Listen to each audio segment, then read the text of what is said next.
I think the whole conversation around, oh my gosh, Josh Allen and these interceptions that he's throwing aren't actually within context and are way overblown than what the reality of tape says. Do you have a question, Kelly? Yeah, I have a lot of questions. Number one, how dare you? You can't give the ball away. You cannot be forcing with the football or overly aggressive. Well, let me ask you this question. Did we not go through a whole offseason? Don't do that. Dissected Dak Prescott and all this. No, God! No, God, please, no! No! No! No! Yes. And the turnovers, and what's wrong with and Dak and his turnovers, and what's wrong? No, because I've had we not so go many through all sensitive that? Cowboys fans. Matthew Stafford. I talked about what a study.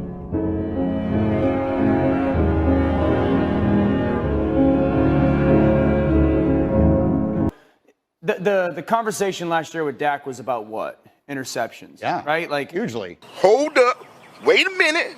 Something ain't right. we stopped this stupid conversation about interceptions and oh my gosh, Josh Allen, and it's gonna be the reason that they don't win a Super Bowl. Whole offseason, all we've heard is don't give the ball away. You can't be great in this league if you do, and you certainly can't win a Super Bowl if you are.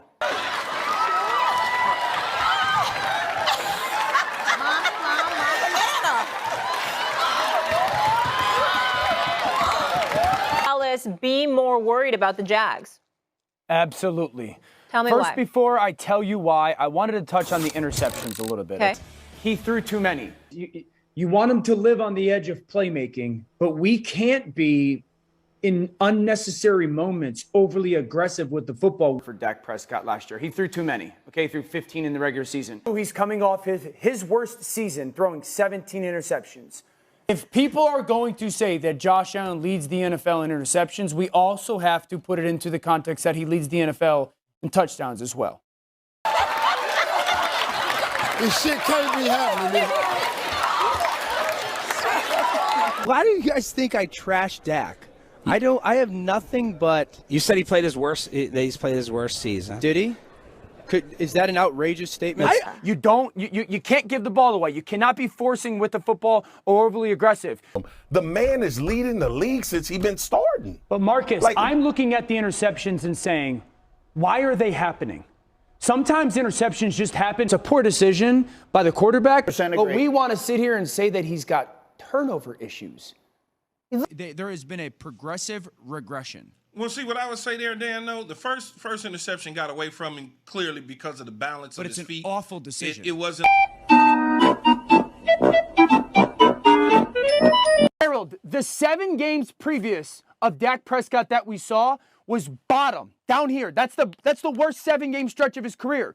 And then last weekend he went and had, again, in Troy Aikman and Jerry Jones's words, the best game of his career. He won't have 10 interceptions this year, as long as he allows the star to be the defense. If he allows the star to be the defense, then he won't. But if he thinks in those situations, those long yardage situations, that I got to be the guy, I got to be a superhero, I got to be the star, he'll flirt with having 10 plus again. You're saying we need to see Dak Prescott be the guy that when the other parts of the team aren't playing well, he elevates them. You're not going to do that if for 6, 7, 8, 9 months you've had it drilled in your head. Don't turn the football over. Yeah. Don't make mistakes. You better be cautious with the. You won't do it in that aspect. Bruh. Whole offseason, all we've heard is don't give the ball away. You can't be great in this league if you do, and you certainly can't win a Super Bowl if you are. The Dak 12 out of 14 felt like a trolley opinion. Now I remember our back and forth. I was arguing with you. You can't have Daniel Jones higher. Daniel played better this year. Just right there sounds wildly inconsistent to me. To say, well, I can't put Brock up there because if you want to talk about like who was playing better, there was nobody really playing better in that playoff stretch over the last 6 weeks than Brock Purdy. So if you want to, who? The Joe 13 Burrow. You put ahead of him? Like, I mean, no. Because that's the thing is that when you look at where Dak was by any like objective measure that we have to measure their play, when you talk about Daniel Jones play better, no. Who won a Super Bowl? Kansas City, yeah. You know where Patrick Mahomes ranked throwing interceptions last year? How many? Second most. Behind. You know where Joe Burrow was? Third most. You know who threw the least? Daniel Jones. You can't have Daniel Jones higher. Daniel played better this year.